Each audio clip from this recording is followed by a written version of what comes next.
Ruben Streppel, allereerst gefeliciteerd met deze overwinning. Dankjewel. Ik dacht ook een beetje aan het scenario van Volendam. Ja. Je komt met 2-0 achter Ja. en dan kom je wel nog met 2-1 terug in Volendam. En je maakt het hier al, kom je met 3-2 voor zelfs. Ja, dat is heerlijk. Ja, heerlijk. Ik vond wel dat we goed begonnen de eerste paar minuten. Hadden we eigenlijk met 1-2-0 voor moeten staan. En door slecht verdedigen, door te ver uit elkaar spelen. Restverdediging zoals dat zo mooi heet. Ja, dat was niet goed. En daar kwamen we door 2 schoten. Ze hebben 2 schoten op doel gehad. Die zaten er allebei. Twee knullige momenten hier achterin. En precies.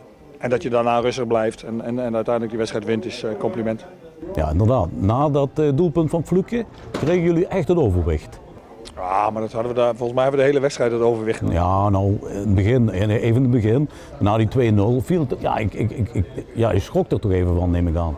Ja, je denkt wel, wat gebeurt hier? Maar ik denk, en daar zijn we natuurlijk heel veel mee bezig met de jongens, blijf nou voetballen, blijf nou jezelf. Doe je ding waarvoor je op het veld staat. Iedereen heeft zo zijn eigen taak. En dat hebben ze goed gedaan. We zijn blijven voetballen, we zijn niet in de frustratie gekomen.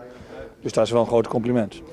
Kom je met 3-2 voor, ga je rusten met 3-2 en in de 50e minuut rode kaart. Ja, dan mag je het eigenlijk niet meer weggeven. Dus. Dan mag je niet meer weggeven. Dan is het wel blij dat je 4-2 maakt. Want door een counter of een standaard situatie kan hij altijd vallen. Maar dat hebben we professioneel uitgespeeld. Het had wat mij betreft nog wel wat meer doelpunten mogen zijn. Maar laten we niet klagen.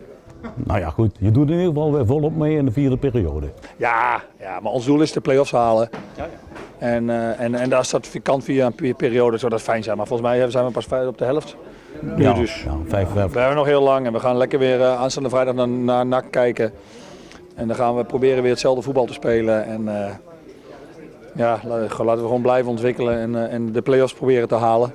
Daar doen we alles aan en daarna zien we het wel weer. Ja, want NAC, daar heb je eigenlijk nog een appeltje mee te schillen.